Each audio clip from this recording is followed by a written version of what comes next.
Okay, guys, welcome to Social Studies. I want to pick up where we left off. So we're looking at the Constitution, and one of the principles, if we went back up to the top, I want to show you kind of that what we started with yesterday. So we have a structured government. Government has power. There's government by the people, and there's limits on what the government can do. Okay. So where we are now is limited by law. It said for the founders, liberal government was about more than just defining which powers government would have. In the British system of nobility, the king, the law simply wasn't applied to nobles in the same way it was applied to everyone else. At the same time, there was little hold of government itself accountable to the law. This kind of government was missing the rule of law. The principle of society is governed by laws, not people, that even governments must follow the law. So the Constitution incorporates the rule of law as another way to limit government power. Article 6 establishes the Constitution as the supreme law of the land for the United States. The founders were especially concerned with making sure no single person become an all-powerful leader. So Article 2 requires the president to take an oath promising to preserve, protect, and defend the Constitution of the United States.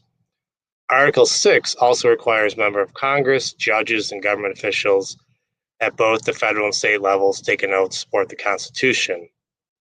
And it says, moreover, the Constitution does not make government officials immune from the law. Article 1 allows members of Congress to be prosecuted for crimes and sued for other violation. Article 2 allows the president to be removed from for the office of treason, bribery, or other high crimes and misdemeanors. And Article 3 specifies that a judge serving a lifetime appointment keep their jobs during good behavior. Okay, so this is what the oath that the president, judges, senators, and members of the House of Representatives would take.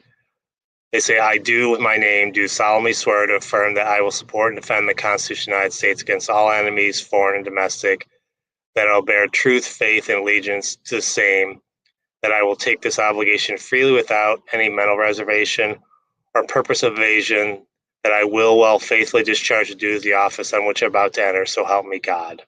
Okay, so that's the oath that everyone, the judges, the president, members of Congress, all take before they take office.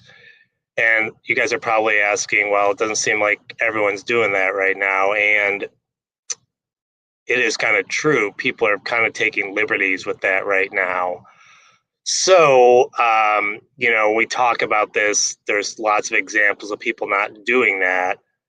But we are supposed to be basically governed by the Constitution, laws, not people.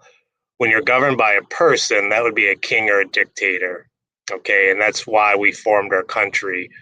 We wanted not one person to have all the power, like in England with the king. So, that was the principle of why our Constitution, why we formed it, we wanted to be the people to have the power. But, what it comes down to, if, unfortunately, we have to hold people accountable, being the citizens. And if we keep voting people in who don't do that, nothing's going to change. That's why, elections are so important because we get to, if someone's not doing what they're supposed to be doing, we get to vote them out. Okay.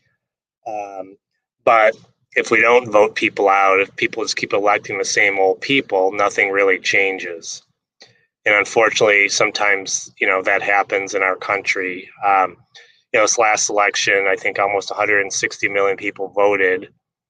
But our country has 350 million people total, approximately. And obviously, if you're below 18, you can't vote. But, for our country to really work, everyone who's eligible to vote probably needs to vote. That's the best part about democracy is, the more people that vote, theoretically, the better served people are. But a lot of people don't vote, and some people just keep getting elected, and they aren't really doing their jobs. Okay, so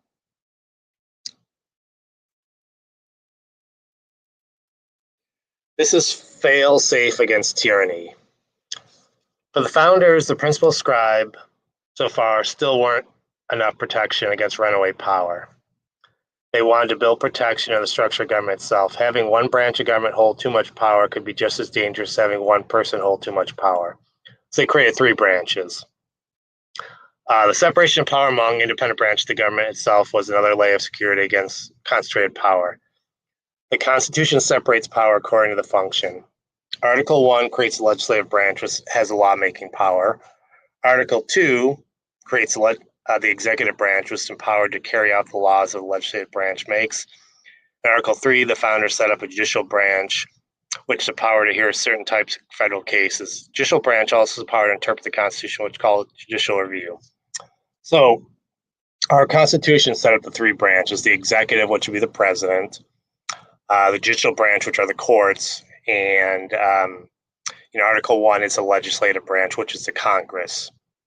And what's happening kind of right now in our country is, just my opinion, the legislative branch isn't doing a very good job of holding people accountable. They get to make the laws, and they're really not making very many laws.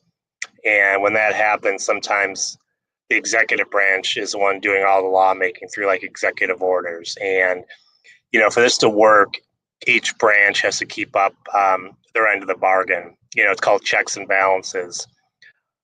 So if the legislative branch isn't checking the executive branch, the president, some people think can get too much power.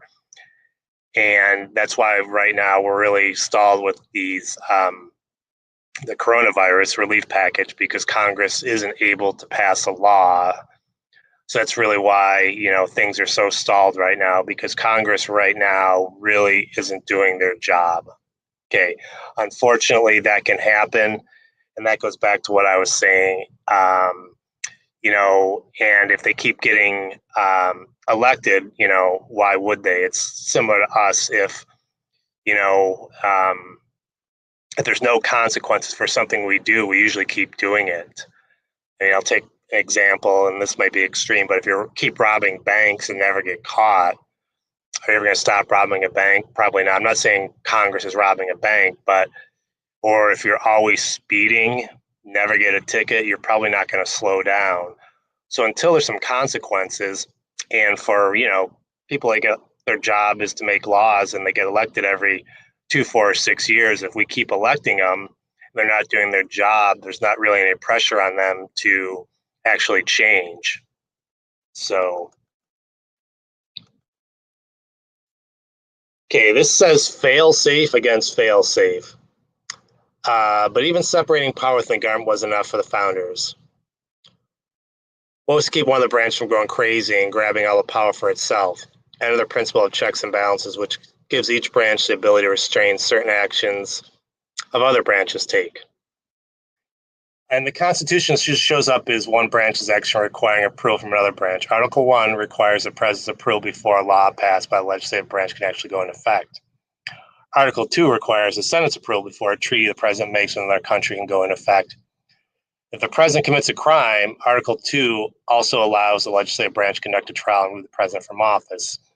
We had that just last year. The president was impeached and Congress held a trial. Okay. The Constitution gives both the legislative and executive branches say over the judicial branch. The president has the power to nominate federal judges, but the Senate has the power to approve the president's nomination.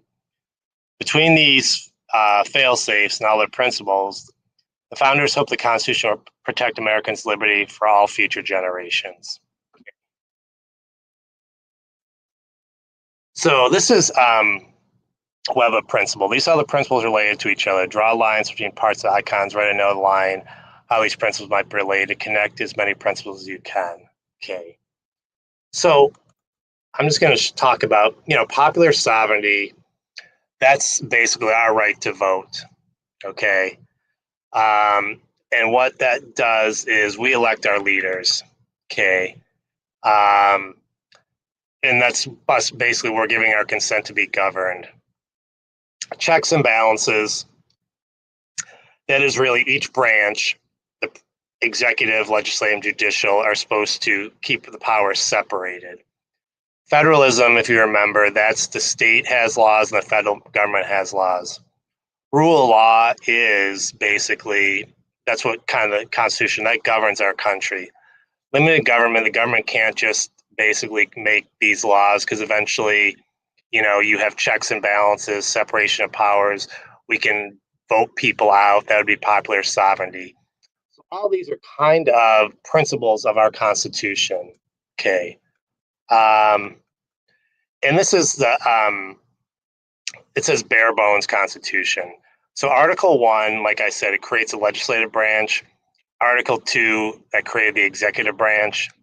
Article 3, that sets the judicial branch, so the judges. Okay.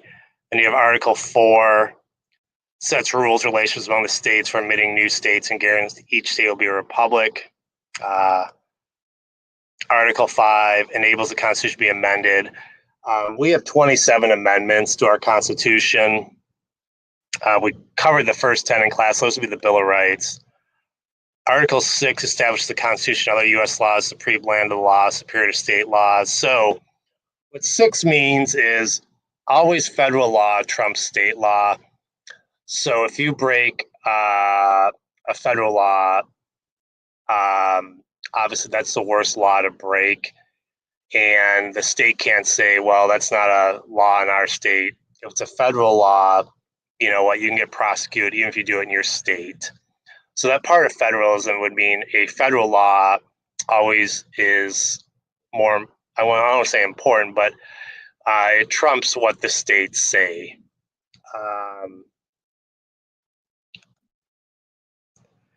And Article 7 just explains that the Constitution should be ratified when 9 out of 13 states approved it.